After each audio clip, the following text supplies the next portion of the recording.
your behavior. Number two is most important. How do you justify it? By relabeling the people to fit your behavior towards them. I'll say it again. You must first justify the behavior, which removes any guilt, your behavior towards those people. So as we look back at people that engage in this behavior, let's go back to Thomas Jefferson, for example. Thomas Jefferson, you remember Sally Hemings?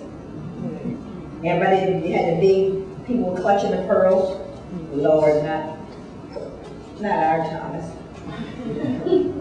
Everybody was in shock. Nobody black was in shock. Because everybody black knew already. We already knew about that.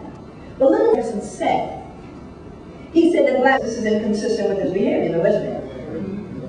In addition to that, look at this one. More importantly, he says we were required less sleep. Don't you think that's an odd thing to say? But there's a reason why he needed to believe we required less sleep is because he was experiencing dissonance, that cognitive dissonance, because of something he was doing. What was the work day for a slave? What empirical evidence do you have? You people are so emotional. Because that's what white people do, right? They go, oh, you don't know that. We don't know that for sure. Yes, we do. Because we have CSI. They know what they died of, how many died, and guess what they discovered? Not only did they die of malnutrition and infant mortality because they were starving these folks to death, they also worked them to death. They found injuries where the muscle on a large frame man would detach itself from the bone as a result of exertion. That means he worked so hard that the muscle detached itself from the bone. Who does that? Not on purpose, but you do have that responsibility if you got a gun trained on you from sunrise to sunset. So we know how we're, and then they tell you you're lazy, don't they?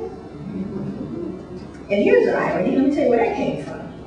And Carl Linnaeus was the first one to basically state that it is a scientific fact that we are in fact lazy, like Homo americanus. Who is that? That we Native Americans. Right. This is the father of anthropology. All of us can deal with him in biology.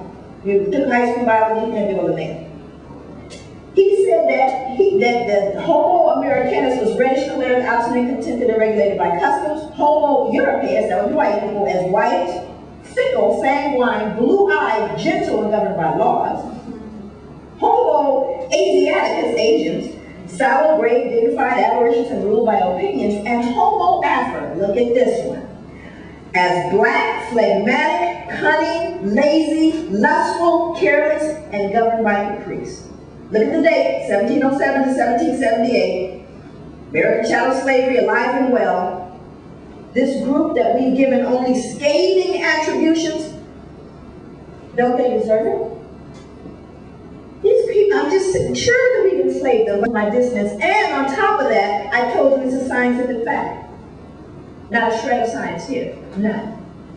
In a book, my students, I teach graduate students, mostly white, and they say, but teacher, look at this 1707 to 1778. Do you not still hear these same attributions? Now understand, we literally, not figuratively, built this country. Built it. And when we didn't bear the children, we're nursing there. They didn't have to deal with their bodily responsibilities. That's how hard we worked. And yet, they say it's scientific, and guess who says it? Which gives it some sort of validity, some sort of credibility, even though it was a lie. And when people say to me, Joy, but it was so long ago, I say, y'all remember when someone recently said you nappy-headed? You say it's alive and well. So don't tell me it's a long time ago. So as we move forward, we know we can't talk about him, look at it. No point. So then we find out that race basically is a biological fiction. That we're more alike than different. That there's more actual divergence and variation within an ethnicity than outside of it. Human beings are essentially one. This is what CSI has taught us, okay? So we get back to Thomas Jefferson. He went on to say something else. He says that we were incapable of feeling grief. Now see, these are things that slip by, but because he is Thomas Jefferson and because he was experiencing great dissonance, and we can't confuse ourselves, we know he did. I close out my book with a soliloquy from Thomas Jefferson. And he says, indeed, I tremble for my country when I consider that God is just. Amen. And that his justice cannot sleep forever. Those are his words. So he was clear that he was wrong. But in order to absolve himself of anything, he said they're incapable of feeling grief because you were selling them away. You were separating a mother from her children and husbands from wives. And surely they must not feel grief because that would make them human like me. And see, these are things that you don't get in history. This is not obscure. What I'm sharing with you is not obscure. It was just removed so that little Brittany wouldn't feel uncomfortable about her legacy. But we cannot, shame on us that we allow it to be erased. Shame on us that the shoulders upon which we stand, we never acknowledge. So, we move forward. What does it look like today? I want to talk about what demonized, demoralized on so many different levels. I want to talk about this man because I just have a personal connection with him, even as recent as yesterday. Father of modern gynecology. This man, mid-1800s, physician credited with the creation of the first vaginal speculum. How many women in the room know what that is?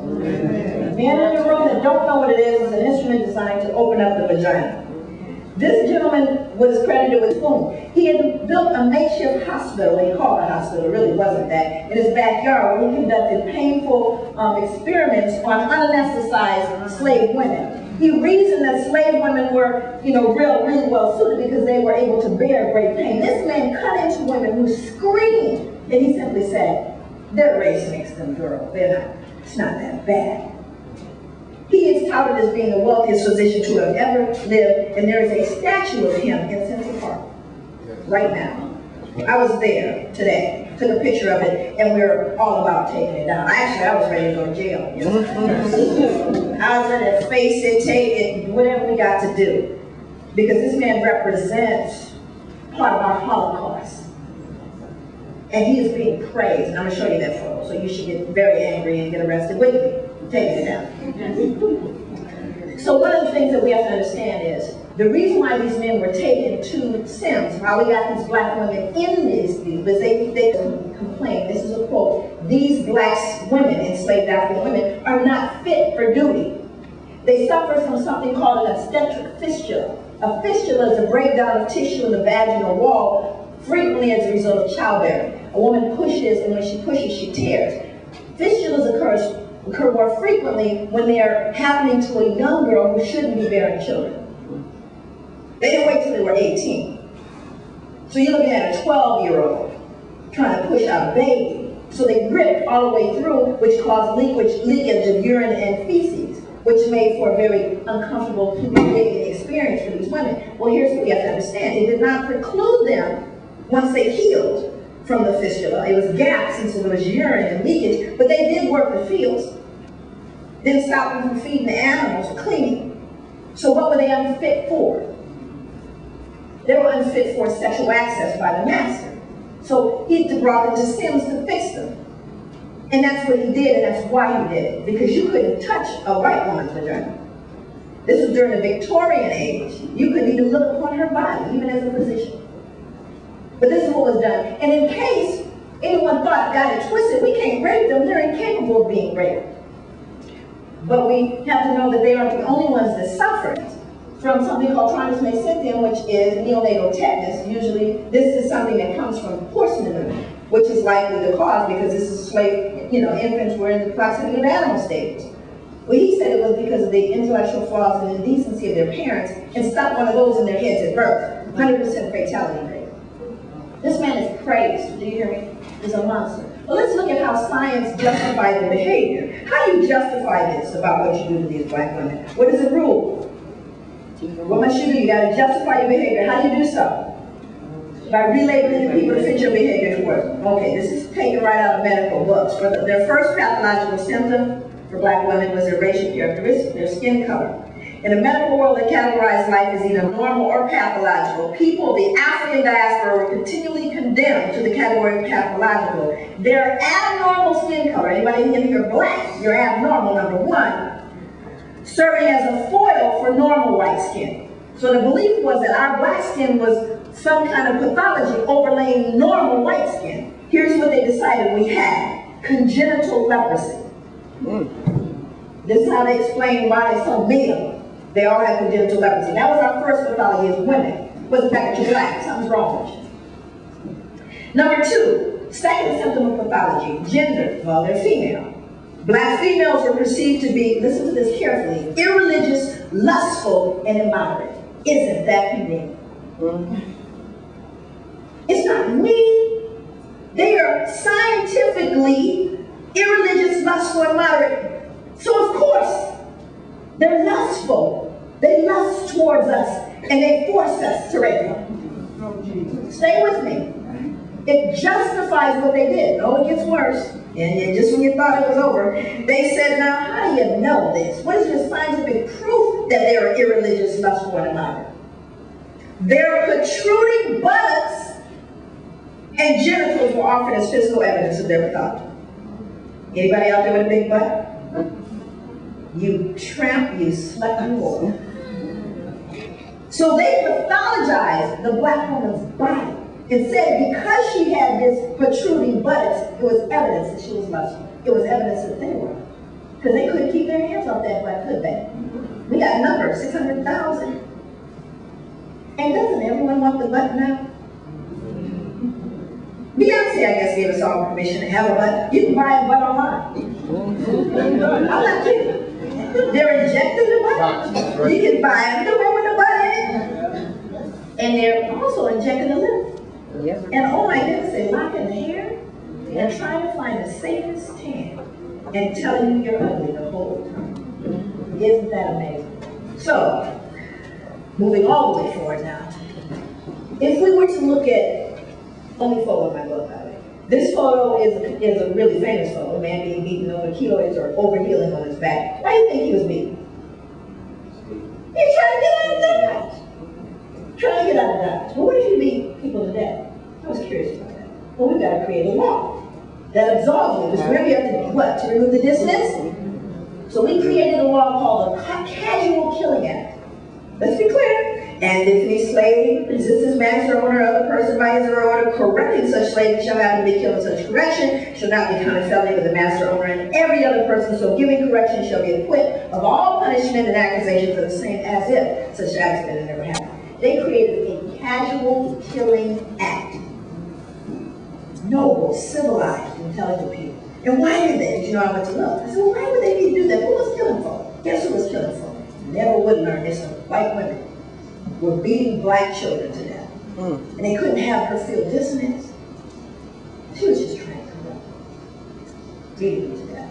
Then we have how many people in mental health, or science, or psychology, any of that. This is where the bastions of science of psychology came in. In the early years of the 19th century, a physician named Samuel Cartwright argued two particular forms of mental illness caused by nerve disorders were prevalent among slaves. One was drapetomania, or drapetomania, which is diagnosed. So we pathologize your desire to be free. Do you see what I'm saying? Everything that's justified, they're running with something must be wrong with them. The state of New Hampshire, however, said that they had their own motto, live free or what? That's how important freedom is to us. So moving all the way forward, and again, you know, I appreciate you giving me that chance. Criminal justice, I suggest after you buy my book, that you buy Norm Stamper's book, Breaking Rank. It was written in 2005. 34-year white police veteran, went back, got his PhD, chief of police for San Diego and Seattle, has a chapter in the book called Why White Cops Kill Black Men. A chapter. And another one called Racism in the Ranks. They don't like him very much. He told the truth. He really did. Many people talk about the miseducation of the Negro. The most famous statement by Carnegie Woodson is the one where he says, once you control a man's thinking, you don't have to worry about him. You control him, everything. You don't have to tell him to go to the back door. He'll go without you telling him. You'll cut one out if there isn't one there. That's a famous one, but this one is far more clear as it relates to our topic today. Listen to what he says. He says, the same educational process which inspires and stimulates the oppressor with the thought that he is everything and has accomplished everything worthwhile, depresses and crushes at the same time the spark of genius in the Negro by making him feel that his race does not amount to much and never will measure up to the standards of other peoples. The Negro, thus educated, is a hopeless liability of the race. The difficulty is that the educated Negro is compelled to live and move among his own people whom he has been taught to despise. As a rule, therefore, the educated Negro prefers to buy his food from a white grocer because he has been taught that the Negro is not clean. It does not matter how often the Negro washes his hands then, he cannot clean them. And no matter how often a white man uses his, he cannot soil them. This education makes it necessary. Carter G. Woodson had it clear. It is that education that continues to persist and keeps the pathology going within our communities.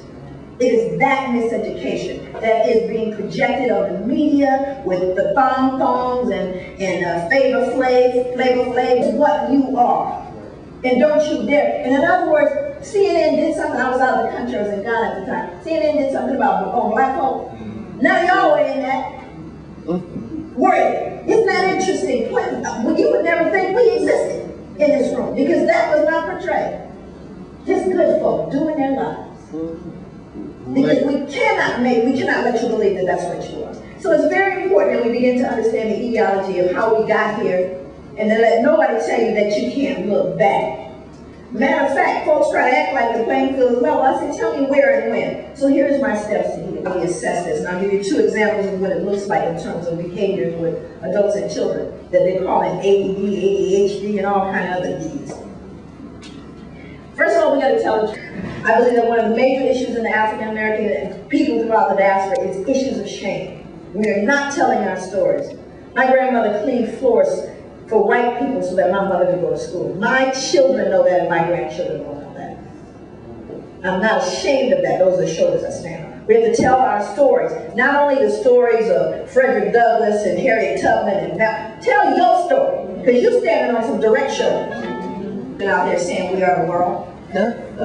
Say yes, baby, you can be anything you want to be, even the President of the United States, but just in case you run up on a damn fool, here's what you do. You give your children tools to navigate a racially charged minefield called America. Because let your boy, with his baggy pants and his little headphones on, bump up on a white woman in the wrong place, and you see Emmett Till. You see Gina. The Gina 6. Are you following me? So we need to racially socialize our children. What does that mean? We say, no, you're not the descendant of enslaved people. You're the descendant of captured free men and women. That if I'm not here, you got your dad, if daddy's not there, you got your auntie, you got Big Mama, Big Daddy, Muggsy, and Pookie. We all got you. And if it really gets deep, you got God.